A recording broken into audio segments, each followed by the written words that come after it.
And the Council on Foreign Relations in New York is an example I'd like to take because it helps to explain what's really happening. The CFR, as they are called, has about 4,500 US-based members. They issue an annual report. It's for free. All you have to do is write to them and ask them, and they'll send it to you for free. And amongst other things, at the very end of the book, they will give you the full list of the 4,500 members. It's in beautifully alphabetical order. And when you start looking at the list, you say, well, a lot of names I know.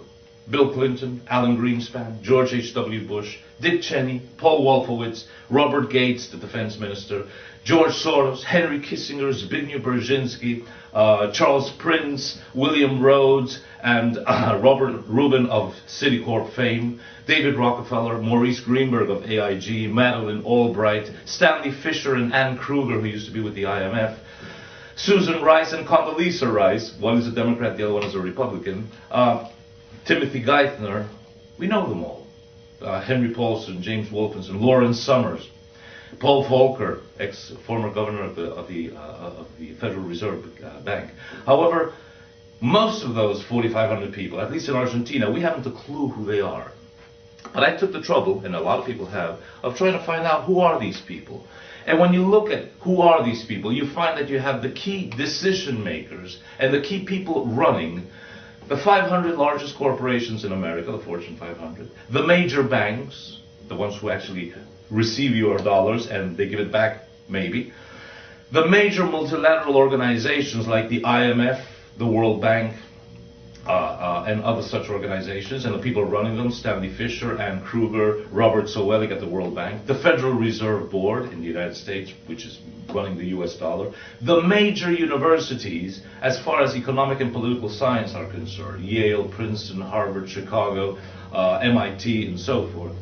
The multimedia, telling you what's news and what is not news, and when they tell you something is news, how they're going to deliver it. ABC, CBS, NBC, CNN, Fox News, and so forth.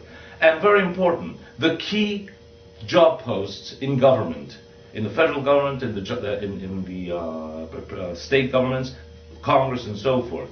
Systematically over the past 60 years, the president or vice president, the Secretary of State, the Secretary of the Treasury, the intelligence community, the key embassies abroad, the Defense Secretary, and other such key posts have always been covered. They've always been in the hands of people coming from the CFR.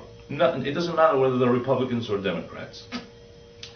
This works in a many of these people have multi-memberships. They are also members of the Trilateral Commission. They are also members of the RAND Corporation, the Cato Corporation, the Brookings Institution, the Bilderberg Groups, naturally, and so forth.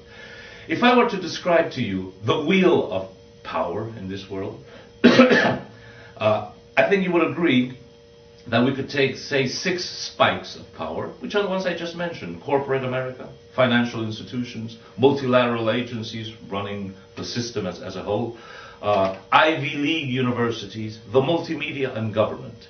And you would say, well, these 6 spikes, why does the wheel of power on a global basis turn in the direction that it does towards this horrendous world government that we are about to see, and not in a more kinder, gentler direction? Well, basically because that wheel of power is driven from a hub. And that hub is the low-profile but high-power network of global institutions and think tanks that are actually planning the New World Order, and they do this on a long-term basis. It takes literally decades. And the important thing is that whilst the planning takes place at the CFR, the Trilateral Commission, the Royal Institute of International Affairs, the Bilderberg Group, no actions are taken from the CFR and the Bilderbergs and the Trilaterals. The important thing is that the decisions taken are then operated by each individual from his natural place of activity, whether it be as the CEO of a major corporation, the CEO of a bank, the deputy director of the IMF, or the vice president or president of the United States or secretary of the Treasury. Look, the best way to describe this would be with a simile. This functions like a symphony orchestra. Many of you, I certainly do, probably have heard Beethoven's Ninth Symphony, the Chorale Symphony. And you probably, if you go to the theater, you will find when you go to the theater that there are first violins, 16 of them, second violins, violas, cellos, basses, woodwind instruments, brass or the metal instruments, percussion, a chorus of singers, and 4 soloist singers. Perhaps there are 200 people on stage, each of them talented and ready to generate the sound, whether it be from the violin, from the trumpet, or from his own voice, to start putting together and making Beethoven's Ninth Symphony a reality. But there is one special exception to this. It's a gentleman who appears on stage with his back to the audience, with a little stick in his hand, and he starts directing, and he makes no noise, no sound whatsoever. But he is the one who stands in the middle and hears the entire mass of music, and he knows that the violins have to sound a little bit stronger, that the brass has to play it down a little bit, and if there is any small mistake or small error on the part of any of the singers, he brings it all together. He is the man who ensures that the entire mass of sound coming out of the orchestra pit and out of the chorus and out of the singers is exact, balanced, perfect, the way it should be. But he is not doing it because he's a dictator or according to his own whim. He is doing it based on a piece of paper called a musical score, which in this case is Beethoven's Ninth Symphony in D minor, the chorale. And he is doing this based on that score, and that score was not written yesterday. That score was written by Ludwig van Beethoven in 1825. So look at that. We're hearing the orchestra play music that was composed 180 years ago. It's very important that we understand this, because in a way, the conductor of this New World Order is this hub, this network of loosely tied together but very strong and powerful think tanks with the Council on Foreign Relations, the Trilateral Commission, the Royal Institute of International Affairs, and the Bilderbergs at the very center. They are the ones with a low profile and a lot of clout who make the whole thing happen. It's very important that we understand that this is the way the world really works. It's a model, and that also helps to explain the present global financial crisis. It's a necessary, painful stage on the way to world government. And when you understand that something is part of a model, it becomes, as I say, understandable. And that which can be explained and understood can be predicted.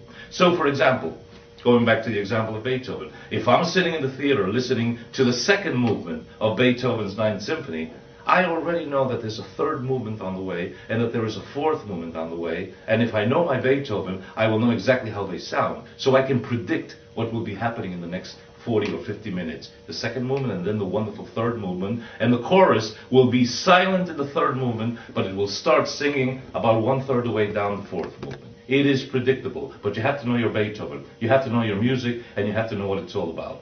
And if you don't like Beethoven's Ninth Symphony, you also have to understand that you can't go back to Beethoven to complain. Conclusion. Lucid, independent thinking citizens, whether in the United States, Europe, or Argentina, can best defend their countries and their liberties by understanding what is happening. We are all called to be good doctors, so to speak, of the social body of all our respective countries. And we all know that if a doctor is brought before him, a patient who feels bad, the first thing he has to do is a diagnosis. He has to know what's happening to this guy, that he's running a high fever. Why does he feel bad? And only when he has made a proper diagnosis can he then adventure to suggest a curing therapy. Will it be aspirin? Will it be antibiotics? Will it be maybe surgery? Will it be chemotherapy? Will it be intensive care? He can only do that once he has understood the nature of the ailment, he has understood the gravity of the sickness, and he can do something about it. So, dear friends, everywhere, let's see how we can all work together beyond our respective countries' national boundaries and beyond our respective countries' specific interests to see how we can solve common problems, mitigate the adverse effects of the New World Order that is coming now, and it's called world government, and combat this common enemy. Because if the New World Order people succeed, it's a very small group of very powerful people, in imposing a world government on us, then it's going to be hell for most of us. We still have some time to avoid George Orwell's 1984 nightmare. But as I say, we have some time. We do not have all the time in the world. Think about it.